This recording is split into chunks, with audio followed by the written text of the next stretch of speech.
Sancho unsure of United move. Chelsea and Real Madrid battle it out for Lazio midfielder. Jose enjoys Tottenham fight. Guendouzi in exile, and a transfer roundup all coming up in the next few minutes. As I'm your host, Matt Froelich. You are the Onefootballers, and this is the Daily News.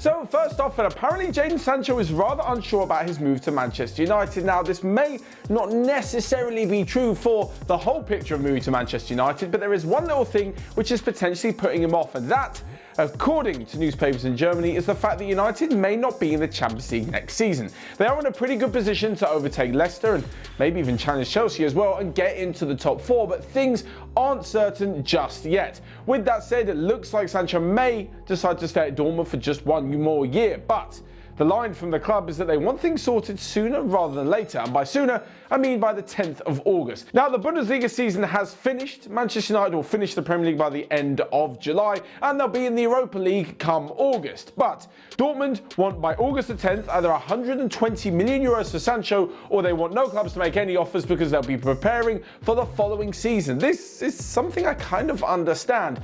Even so, right, let's say it gets to, I don't know, middle of August, end of August, September, United have failed in the Europa League. Maybe they've made the Champions League and they want to strengthen for next season. There's no way that Dortmund is just going to shut the door on them if they do come in with a ridiculous amount of money. As mentioned before, so with Sancho saying, oh, they're not sure if they're in the Champions League or not and if I want to move, this is something that I can't actually see being too much of a hindrance. Let's say United don't make it. Let's say they finish 5th or 6th because of Man City's ban and 5th might get Champions League, whatever. Let's say United finish 6th. I still think they're set up to have a better chance of winning trophies, potentially, and, you know, more of a competitive run in the Champions League, more of a competitive run in the Premier League as well. And they look like they're really heading in the right direction. And it's something that Sancho would want to join and he'd be a massive part of. It's not to say Dortmund can't do well in the Champions League. It's not to say Dortmund can't challenge for the Bundesliga title. Slow down, guys. It's just that, given their recent performance in the last few seasons, it looks like Dortmund are destined to finish second or worse in pretty much every competition. The reason Dortmund are going to finish second is just because Bayern looks so good at the moment. But anyway, aside from that, some other transfer news, and that revolves around Sergej Milinkovic-Savic. Now, the Lazio midfielder has been doing pretty well for the last few seasons, so much so that he's been attracting interest from many clubs in Europe. But it looks like Chelsea and Real Madrid are the front runners. That is according to quite a few newspapers who seem to think that the Serbian midfielder could find himself at Stamford Bridge under Frank Lampard, and that's something that I can't see happening. And on top of this, I also can't see him moving to Real Madrid. The reason being, why do they need him? Like Chelsea at the moment, they've made a few signings, yes, in the attacking areas, but they've got some brilliant midfielders already. Yes, Jorginho may leave, but they've got Kante in there, Kovacic in there, Mason Mount as well. Ruben Loftus-Cheek is going to come back from injury, and you know, if he's really going to progress, he doesn't need another midfielder ahead of him. Switch to Real Madrid. Yes, Modric may leave or be getting a bit older, although he's definitely not showing it on the pitch. Casemiro is in fine form. Toni Kroos is unbelievable. Fede Valverde's had a strong season, and more. I'm just not sure why either side would pay the reporters 70 to 80 million euros to then have like a bench or a squad player. If you're going to pay that sort of money, you better make sure that he is a first team starter every week, definitely 110% improving your squad. That's not the kind of money you spend for a player to sit on the bench, so I'm not really sure if he'd pick either of them. Having said that, you'd probably say fine, he doesn't go to Chelsea or Real, maybe he goes to a team one step lower, maybe where he's going to play more often, and in that group, you'd probably find Lazio anyway. I mean, they've given a great run to Juventus for the Serie A title this season, although it looks like they're going to fall a little bit short. This means they'll be in the Champions League next season as well, and I'm not so sure if he's going to make a sideways move or he's really going to take any team at the top to that next level. But moving on and to some of last night's action, where if you didn't see it already, Jose Mourinho instilled some fight into his Tottenham squad. So much so, they started fighting with each other. Now, at half-time, Hugo Lloris and Son had to be pulled apart before the Spurs players went into the tunnel. Everyone blew it out of proportion. It looked absolutely wild, but I'm not actually so sure this is that much of a big deal.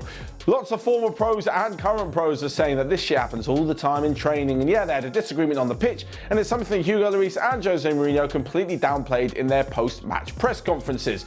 Basically, it looks like someone was being a little bit lazy just before the half-time break when Richarlison had quite a clear-cut chance, and Lloris let him know, as he should.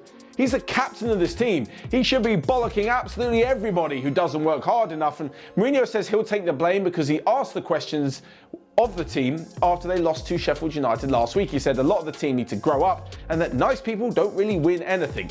This is something I can kind of get behind. I mean, obviously, Spurs fans don't want to see it every week. You don't want to see your players scrapping at halftime every single match, but a little bit of fight and passion now and then isn't really such a bad thing. But leave it to Twitter to blow it completely out of proportion. Personally, you've seen these fights on the pitch between every single team and everyone loves a bit of passion, and yes, they were hugging at the final whistle. It's a bit of a disagreement. You get on with it. Obviously, if they're full-on swinging fisticuffs at each other like Kieran Dyer and Lee Bowyer, things are a little bit different. But on from that to Tottenham's North London rivals Arsenal, who apparently have one player in exile. That is Matteo Guendouzi. A rather interesting case of him. Basically, he's been forced to train alone for the last 2 weeks after grabbing Neil Maupay after their late defeat to Brighton a couple of weeks ago. Since then, he hasn't been in the squad. Arteta and Edu have both sat down with the player and been really unhappy with his answers when he was questioned about that incident, and it looks like he has a real attitude problem. He came in from France, from Lorient, for 5 million, right? He looked like a really good player, talented young midfielder who still had a lot of learning to do, but was definitely in a brilliant position to learn, playing in one of the top clubs in England.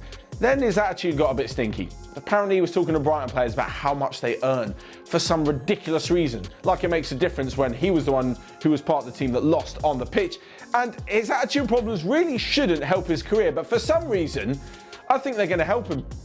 I just feel like when it comes to building a brand or building a profile of yourself, people are going to look at him as the bad boy and say, oh, he's got some talent, but I'll be the manager to fix him. I'll be the one to bring that talent out. Yes, you could probably argue that with the likes of Mario Balotelli. You look at him and think, God, his attitude sucks, but I've seen what he's done and he's brilliant. Guendouzi's not in that profile. Bringing out what talent? Yeah, he's a good midfielder, I'll give you that. But it's not like you're deciding between a bit of a bad boy and the next Zinedine Zidane. Like, is it really worth all that hassle just to bring out an okay midfielder? Probably not, and it looks like Mikel Arteta may be using him in any sort of make-weight deal to try and lessen the transfer fee for another player this summer. So, Arsenal fans, hit me up in the comment section about how I'm biased, blah, blah, blah. But anyway, we'll move on to the transfer roundup because that kind of shit is boring. Harvey Elliott signed his first professional deal with Liverpool. That's a rather bit of interesting news for the talented youngster. Alongside this, Werder Bremen, the former Bundesliga champions, have managed to fight off relegation with a 2-2 draw away at Heidenheim. The return of Xavi to Barcelona as manager has been put on hold as he signed a new 1-year extension with Qatari side El Sadd. And lastly but not least, a bit of a ridiculous rumour as apparently PSG are having thoughts about bringing in Paulo Dybala from Juventus. It's not going to happen.